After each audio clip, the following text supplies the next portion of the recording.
നമസ്കാരം, news prime മലയാളത്തിലേക്ക് സ്വാഗതം. 1980 തബാസിൽ വെന്ത് ചിതറിയ അമേരിക്കയുടെ ഹെലികോപ്റ്ററുകളും അമേരിക്കയുടെ യുദ്ധവിമാനങ്ങളുടെയും കഥ വീണ്ടും ഇറാൻ എന്തുകൊണ്ടാണ് ഓർമ്മിപ്പിക്കുന്നത്? തബാസിൽ ദൈവം കരുതി വെച്ചതാണ് അമേരിക്കയുടെ സൈന്യത്തിൻ്റെ നാശമെന്ന് ഇറാൻ ആവർത്തിച്ച് പറയുന്നു. പേർഷ്യൻ മണ്ണിലേക്ക് അധിനിവേശ സ്വഭാവവുമായി കടന്നു വന്നാൽ അമേരിക്കക്കാർ ജീവനോടെ തിരിച്ചു പോകില്ല എന്ന ഇറാൻ്റെ വെല്ലുവിളി അത് എല്ലായിടത്തേക്കും കൃത്യമായി ഓർമ്മിപ്പിക്കുകയാണ് ഇറാൻ്റെ സൈന്യം ഇപ്പോൾ ചെയ്യുന്നത്. അമേരിക്കയുടെ രഹസ്യ ഏജൻസി അന്ന് നടത്തിയ ഓപ്പറേഷൻ സമ്പൂർണ്ണ പരാജയമായത് എങ്ങനെയായിരുന്നു?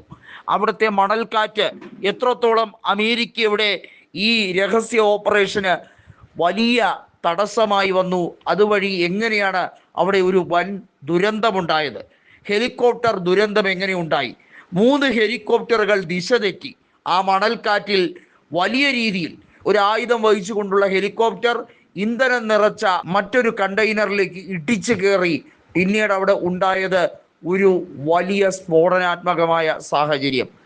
ഇറാൻ്റെ മണ്ണിൽ കൃത്യമായി കാലുകുത്താൻ ശ്രമിക്കുന്ന ആക്രോശിക്കുന്ന അമേരിക്കക്കാരോട് കൃത്യമായി പേർഷ്യൻ ജനത പറയുന്ന ഒരു കാര്യമുണ്ട്: ഒടുങ്ങാത്ത പോരാട്ട വീര്യം ഞങ്ങൾക്കുണ്ട്, അത് ഉറങ്ങിക്കിടക്കുകയാണ്, അത് വിളിച്ചുണർത്താൻ നിങ്ങൾ വെറുതെ ശ്രമിക്കണ്ട എന്നുള്ളത്.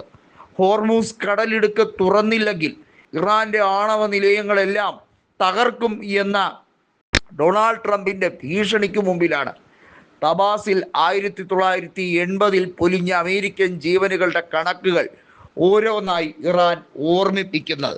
ഇത് കേവലം ഒരു ഓർമ്മപ്പെടുത്തലല്ല, ചരിത്രം വായിക്കണം. മിസ്റ്റർ പ്രസിഡന്റ്, നിങ്ങൾ ഹിസ്റ്ററി തിരിഞ്ഞു നോക്കൂ. അത് വീണ്ടും ഞങ്ങൾ ഓർമ്മിപ്പിക്കുന്നതിൻ്റെ സാഹചര്യം എന്താണെന്ന് മനസ്സിലാക്കൂ. നിങ്ങളുടെ അധിനിവേശം, നിങ്ങളുടെ ഈ ലോക പോലീസ് എന്ന രീതിയിലുള്ള ഈ അഹങ്കാരം അതെല്ലാം തകർക്കപ്പെടാൻ പോവുകയാണ്.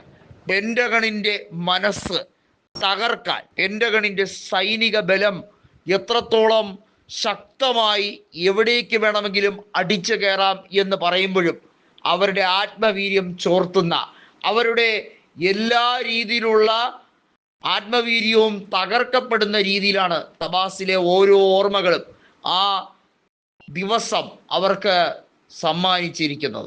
ആ ദിവസത്തെക്കുറിച്ച് അവർക്ക് ഓർത്ത് വിലപിക്കാൻ അല്ലെങ്കിൽ നിസ്സഹായതയോടെ ഇരിക്കാൻ മാത്രമേ കഴിയുകയുള്ളൂ. അത്ര വലിയ രീതിയിലുള്ള ഒരു തകർച്ചയാണ് തബാസ് സാക്ഷ്യം വഹിച്ചത്. കൃത്യമായി ഇറാൻ പറയുന്നു, ഞങ്ങളുടെ ആണവ നിലയങ്ങൾ ആക്രമിക്കാൻ നിങ്ങൾക്ക് ചുണയുണ്ടെങ്കിൽ ശ്രമിച്ചു നോക്കൂ. പിന്നീട് വരുന്നത് എന്തൊക്കെ ഭവിഷ്യത്തായിരിക്കുമെന്ന് നിങ്ങൾ കാത്തിരുന്ന് കാണാനേ പോകുന്നുള്ളൂ. GCC രാജ്യങ്ങൾ വിറളി പിടിച്ചോടുകയാണ്. കാരണം അമേരിക്കയുടെ ഈ യുദ്ധക്കൊതി തങ്ങളുടെ രാജ്യത്തിൻ്റെ ക്ഷേമത്തെ മുഴുവനായി തകർക്കും എന്നവർ വീണ്ടും വീണ്ടും ലോകരാജ്യങ്ങളോട്, UN-നോട് വളരെ വ്യക്തമായി പറയുന്നു. അമേരിക്കയോടൊന്ന് മര്യാദയ്ക്ക് അടങ്ങാൻ പറയേ എന്നാണ് GCC രാജ്യങ്ങൾ ഒറ്റക്കെട്ടായി പറയുന്നത്.